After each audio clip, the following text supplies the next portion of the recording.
Nalitha pressed her hand hard against her side, trying to stop the sharp, twisting pain. Outside, the sky rumbled with thunder, and rain tapped against the hospital windows like impatient fingers. She had been running herself ragged at the garment factory, taking double shifts ever since Mama passed away. It was supposed to help keep the small household afloat, but now it felt like punishment. Meanwhile, Ayanda was out in the city, laughing and posting selfies with her new influencer boyfriend, completely untouched by the hard work and grief Nalitha carried. The doctor's words hit her like another blow. "We need to operate tonight." Nalitha's stomach sank. Panic fluttered through her chest. She reached for her phone, thinking only of her sister, hoping Ayanda would rush to her side. The nurse answered, and Nalitha barely had a chance to speak before she heard Ayanda's voice, sharp and distant. "Don't call me. She'll do anything for drama." The words froze Nalitha. Her hand dropped from her side, but the ache didn't stop, it multiplied. It wasn't just the pain of her body, it was the sting of betrayal, the realization that the person she had trusted most,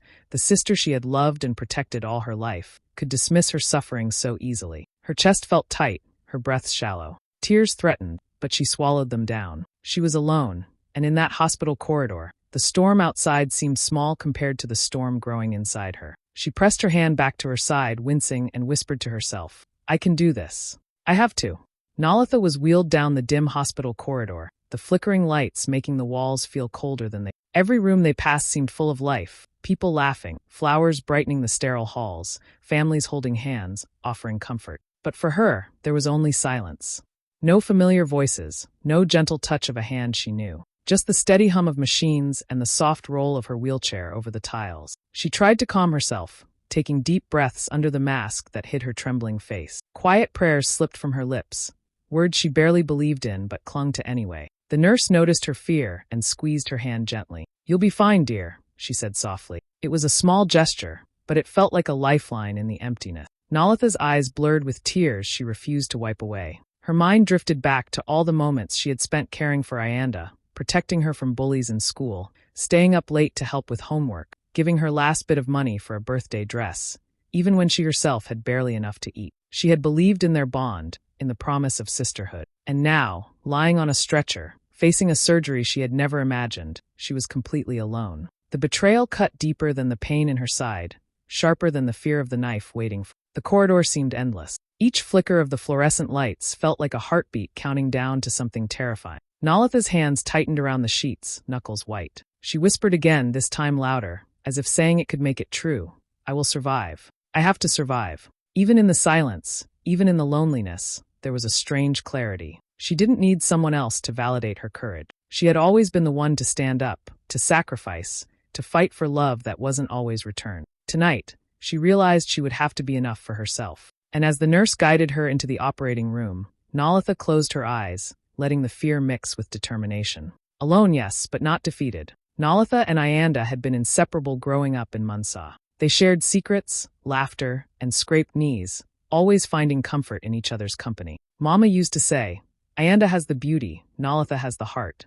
Nalitha never minded being the one with the heart. She liked seeing Ayanda shine and felt proud whenever people noticed her sister. The two of them dreamed together, even if their dreams looked different. Ayanda wanted glamour, the city lights, the applause. Nalitha wanted steady work, a life she could hold in her hands. When Mama died 2 years ago, everything changed. Nalitha took over the tiny tailoring shop Mama had run, stitching clothes for neighbors and friends, trying to keep the little family afloat. She worked long hours, often going without sleep, just to make sure there was enough for rent, bills, and food. Ayanda, on the other hand, left for Lusaka. She told Nalitha she wanted to chase her dreams, and Nalitha understood. She trusted her sister, thinking distance didn't matter for the bond they shared. But life in the city was different. Nalitha watched as Ayanda's social media filled with glamorous photos, designer outfits, fancy dinners, parties with influencers. Nalitha had worked hard to send her sister money every month, thinking she was helping her succeed, believing in family, in love, in trust.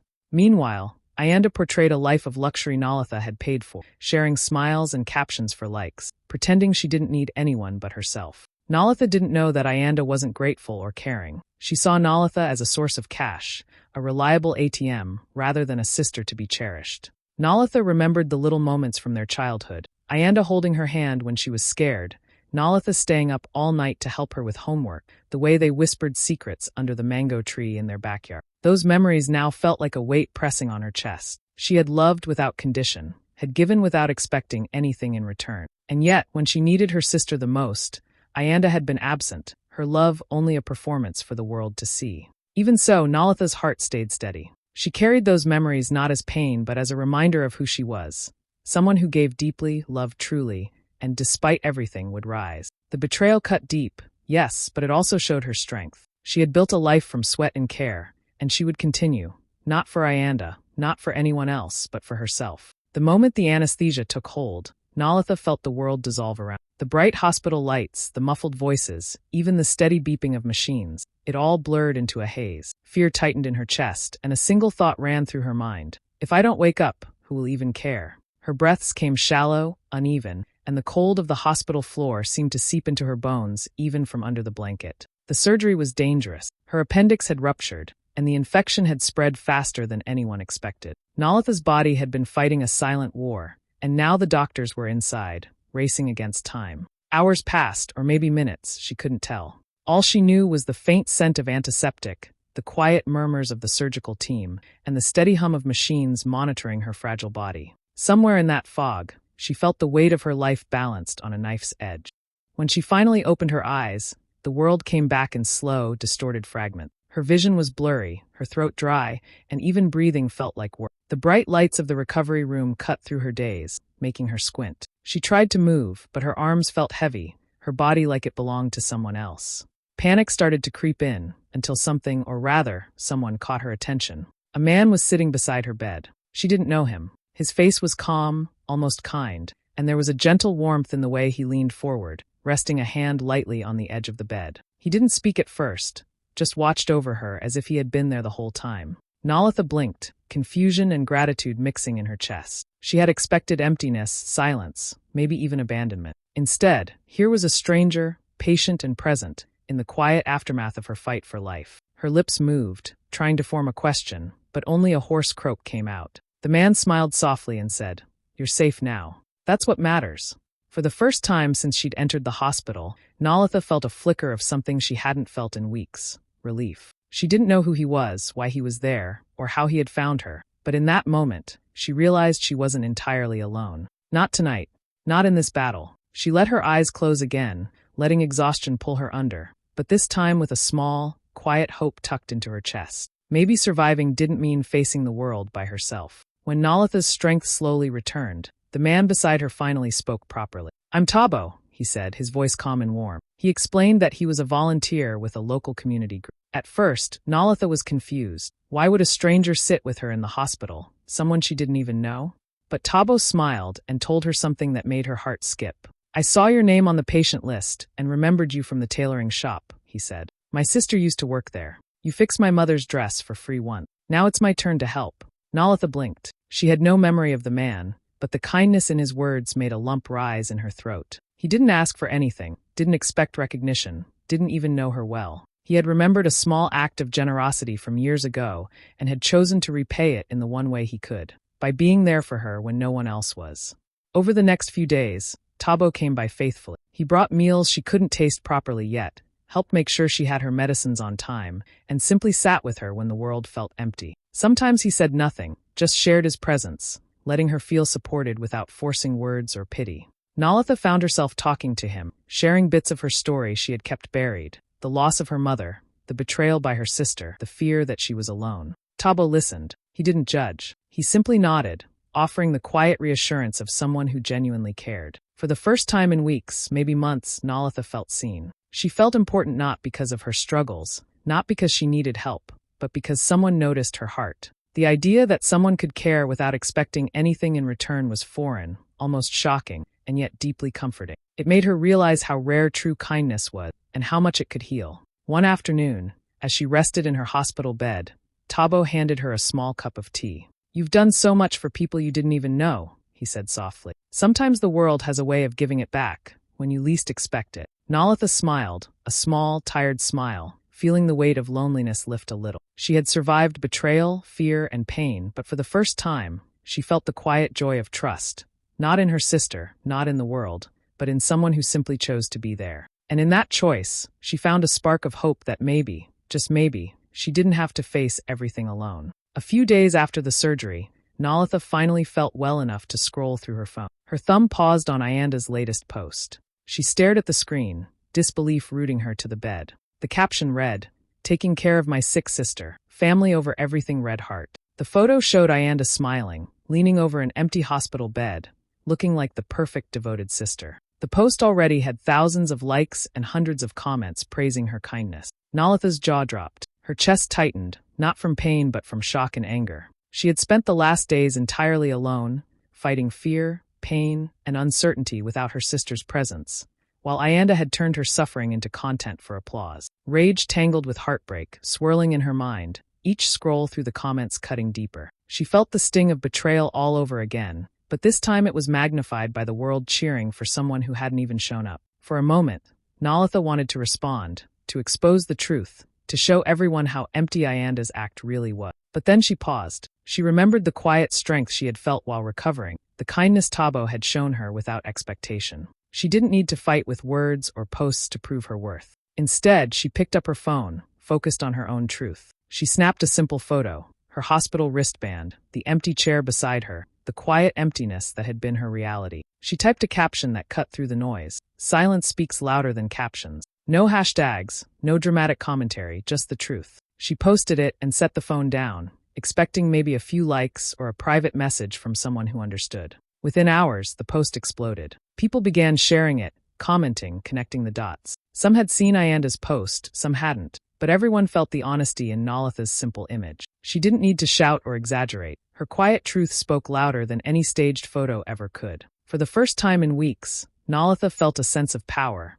not the kind that comes from revenge, but the kind that comes from standing firm in reality. She had faced betrayal, loneliness, and fear, and she had survived. And now, silently, without a single false word, the world was listening. Once Nalitha's quiet post went viral, the world began noticing the truth. People started connecting the dots. They remembered Ayanda's flashy post, her claim of caring for Nalitha, and the empty hospital bed that told a very different story. Comments poured in, some harsh, some shocked, all calling Ayanda fake, heartless, or selfish. The followers who had once praised her turned against her, leaving scathing messages that she couldn't ignore. Journalists soon reached out to Nalitha, asking for interview, wanting her side of the story. She spoke calmly, carefully, choosing her words. "I just wanted the truth seen," she said. That was all she needed to say. There was no drama, no anger, no need for revenge. The simplicity of her honesty resonated far more than any argument she could have made. Ayanda tried to call, her voice trembling over the phone. "Nalitha, I just want to explain," but Nalitha didn't answer. She wasn't being cruel, she was simply done. She had spent enough time hoping her sister would care, enough time waiting for words that never came. The hurt was real, but the anger was fading. Instead, she focused on what mattered, her recovery, her life, and the people who had truly been there for her. Tabo, as always, remained by her side. He helped her with groceries, brought warm meals, and even carried small packages from her old tailoring shop. One afternoon, he looked at her and said softly, "You've got talent, Nalitha. Your mother's shop. It doesn't have to stay closed. I can help you reopen it." Nalitha's eyes welled up, not from sadness this time, but from hope. After months of struggle, betrayal, and loneliness, she realized she had found people who valued her for who she was, not for what she could give them. She could rebuild her life, not in someone else's shadow, but in her own light. That evening, she stood outside her small home, watching the sun dip behind the city skyline. Messages and shares kept coming from strangers who had read her story. People were inspired by her honesty, her strength, and her ability to rise above deceit without bitterness. She finally felt it.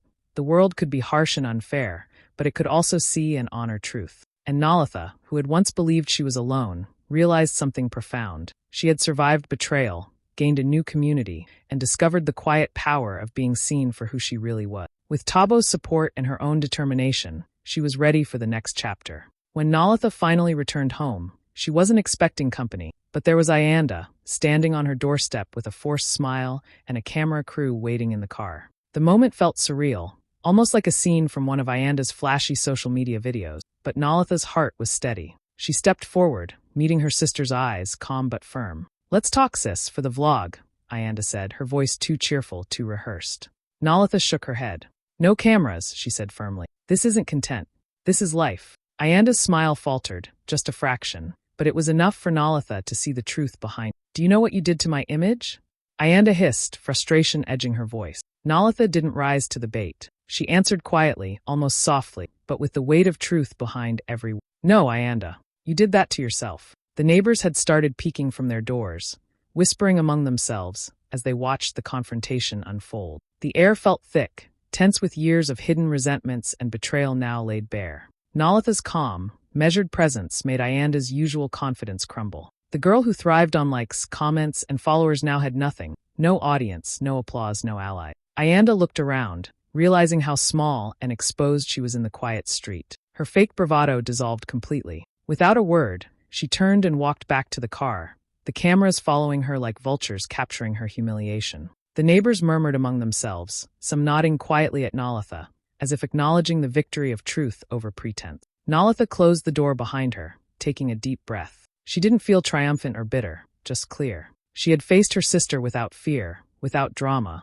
without needing to fight for her own story. It had been said, shown, and finally understood. Standing alone in her home, Nalitha felt a strange peace settle over her. The storm with Ayanda had passed, leaving behind clarity and quiet strength. She realized she no longer needed her sister's approval, her validation, or even her presence. What mattered was her own life, her own truth, and the people who had been there when it counted. And for the first time in a long time, Nalitha felt completely, undeniably free. Months passed, and Nalitha's life slowly found its rhythm again. Her mother's small tailoring shop, once quiet and struggling, began to hum with energy. Thanks to Tabo's help and the support of the local community, orders were coming in steadily, and the little shop became a hub for people who wanted quality work and a personal touch.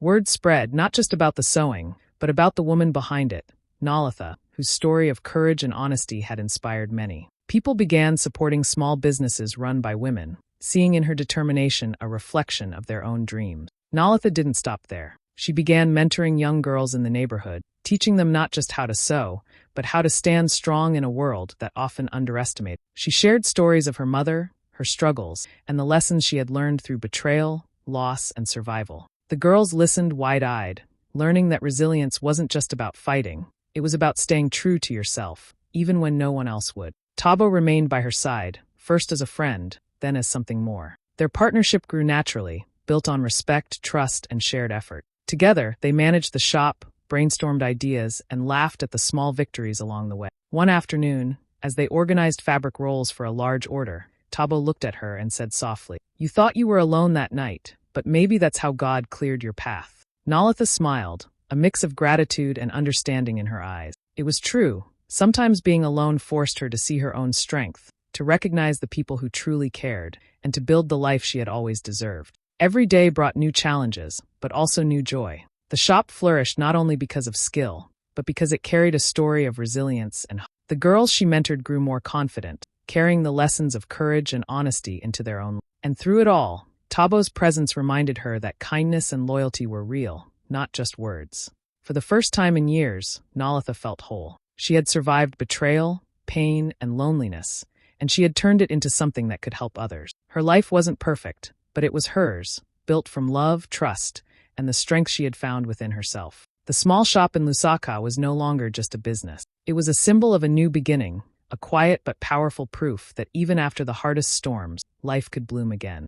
One afternoon, Ayanda showed up at Nalitha's shop again. This time there were no cameras, no staged smiles, only tears and shame. Nalitha looked at her calmly. She didn't need to shout, didn't need to gloat. She simply said, "I forgave you long ago, but I'll never be your fool again." Ayanda nodded silently, unable to meet her sister's steady gaze, finally realizing the weight of her own mistakes. Nalitha turned to the girls gathered around the work tables, young faces curious and eager. She picked up a scrap of fabric and held it in her hands as she spoke. "When people call your pain drama, remember, it's because they can't handle your truth. Don't let their small minds make you doubt your heart." The girls nodded, soaking in every word, learning that strength wasn't loud or flashy. It was quiet, persistent, and real. As evening fell, the shop glowed in soft, golden light. Nalitha sat at her sewing machine, her hands steady and sure. No makeup, no filters, no pretense. Just the work she loved and the life she had fought to build. Outside, the city hummed, but inside, there was only peace. Her voice carried softly as she thought aloud, almost to herself, almost to anyone who would listen. Some of us were meant to be quiet storms. We may suffer alone, but when we rise, the world feels it. It was a simple truth, but powerful. Nalitha had survived pain, betrayal, and loneliness, and from it, she had built strength, love, and purpose. In that calm evening light, surrounded by fabric, thread, and the next generation of girls learning to stand tall, she knew she had finally found her peace, and her story had only just begun.